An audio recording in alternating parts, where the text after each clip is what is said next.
Video को देख के तो आप समझ ही गए होंगे कि एनिमे सिर्फ बच्चों के लिए नहीं होते।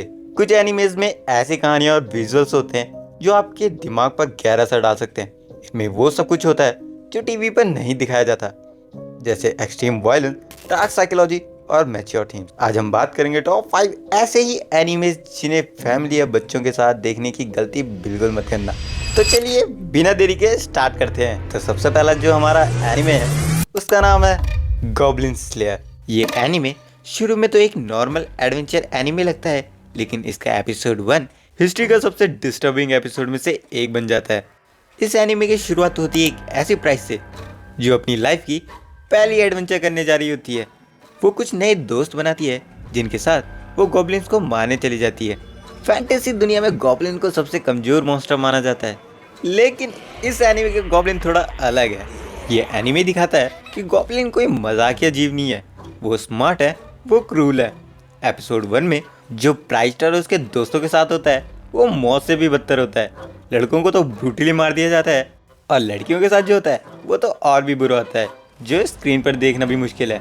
यह एनिमे क्लियर करता है कि मॉन्स्टर असल में कितने स्कैरी हो सकते हैं। इसके विजुअल बच्चों के लिए तो बिल्कुल भी सूटेबल नहीं है।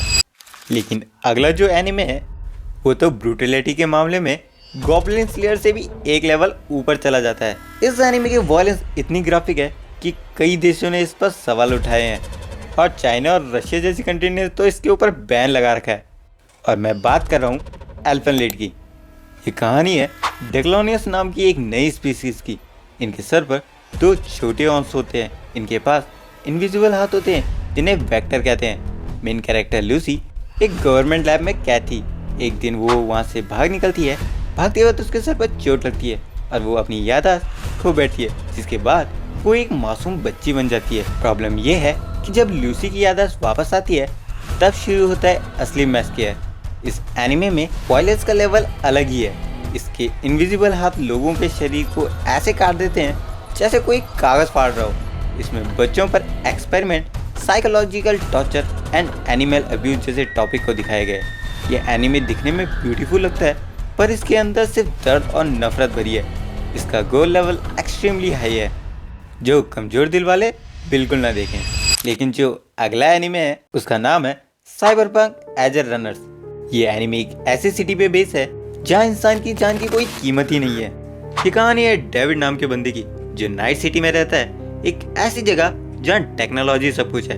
डेविड सब कुछ हार जाता है, अपनी माँ, अपना घर, बदले में वो अपनी बॉडी में डेंजरस मिलिट्री टैग इंस्टॉल कर देता है और बन जाता है एक एज रनर। लेकिन ये एनिमे इतना सिंपल नहीं है। इस एनिमे में जब इंसान मशीन बन जाते हैं तो वो अपने दिमाग खो देते हैं। इस शो में एडल्ट थीम, नशा और ब्रूटल डेथ को बहुत स्टाइलिश तरीके से दिखाया गया है। लोगों के सर फटना, बॉडी पार्ट अलग होना, ये यहाँ नॉर्मल है।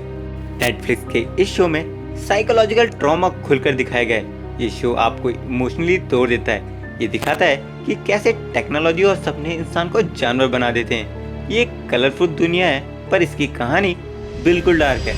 लेकिन अगला जो एनिमे है वो तो मेरा पर्सनली फेवरेट एनिमे है, जिसका नाम है डेविलमैन क्राई बेबी। अगर आपको लगता है कि आपने सब कुछ देख लिया है तो ये एनिमे आपका वहम तोड़ देगी। इसका आर्ट स्टाइल यूनिक है, पर इसका कंटेंट बहुत बोल्ड और अनफिल्टर्ड है। इस एनिमे का मेन कैरेक्टर, जिसका नाम अकीरा फूडो है, वो बहुत इमोशनल लड़का है जो हर बात पर रोता है। उसके दोस्त रियो उसे एक पार्टी में ले जाता है और वहाँ डीमंस को बुलाता है। अकीरा एक पावरफुल डीमन के साथ मर्ज हो जाता है और बनता है डेविलमैन, दिल इंसान का पर ताकत शैतान की।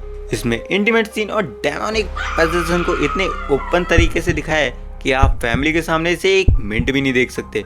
इसका एंडिंग इतना डिप्रेसिंग और डिस्टर्बिंग है कि कई दिन तक आपके दिमाग में घुसता रहेगा। लेकिन इन सभी एनिमे के ब्रूटल सीन इस एनिमे के सामने कुछ भी नहीं है, क्योंकि इस एनिमे को the king of dark fantasy भी कहा जाता है। और आप लोगों ने सही गेस किया, जो नंबर 1 पे डिजर्व करता है उसका नाम है बर्सर्क। अगर आप एनिमे फैन हैं तो आपने गोल्डन एज आर्क के बारे में तो सुना ही होगा। ये एनिमे पहले दोस्ती और सपनों की बात करता है और फिर सब कुछ बदल जाता है। इस कहानी का मेन कैरेक्टर गर्ड, जो एक अकेला तलवारबाज है, वो अपनी पूरी जिंदगी सिर्फ लड़ा है। उसे मिलता है ग्रिफिथ, जो बैंड ऑफ हॉक का लीडर है। ग्रिफिथ का सपना है अपना खुद का किंगडम बनाना। गट्स को पहली बार दोस्त मिलते हैं, एक मकसद मिलता है, लगता है सब ठीक हो जाएगा। लेकिन फिर आता है एनिमे हिस्ट्री का सबसे बुरा दिन। ग्रिफिथ अपने सपनों को पूरा करने के लिए अपने दोस्तों को डीमंस के हवाले कर देता है। जो कुछ वहाँ होता है वो सिर्फ वायलेंस नहीं, वो प्योर एविल है। गट्स को मजबूर किया जाता है देखने के लिए कि उसके दोस्तों को कैसे नोचा और खाया जा रहा है। कास्का जो गट्स की लवर है के साथ कैसे इनह्यूमन चीजें होती है, वो देखकर किसी का भी खून खौल उठेगा।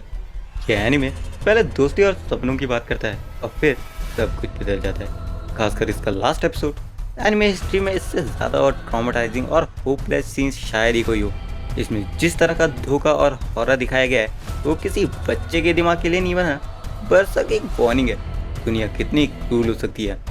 बरसक के ऊपर जितनी बात की जा सके उतनी कम है। इसके ऊपर जल्दी मैं एक डेडिकेटेड वीडियो लाऊंगा जिसमें मैं गट्स की पूरी लाइफ को एक्सप्लेन करूंगा।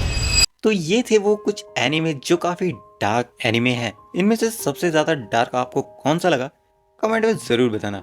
और वीडियो पसंद आई हो तो वीडियो को लाइक करना और चैनल को सब्सक्राइब करना। अब मिलते हैं आपको अगली वीडियो में, तब तक के लिए गुड बाय।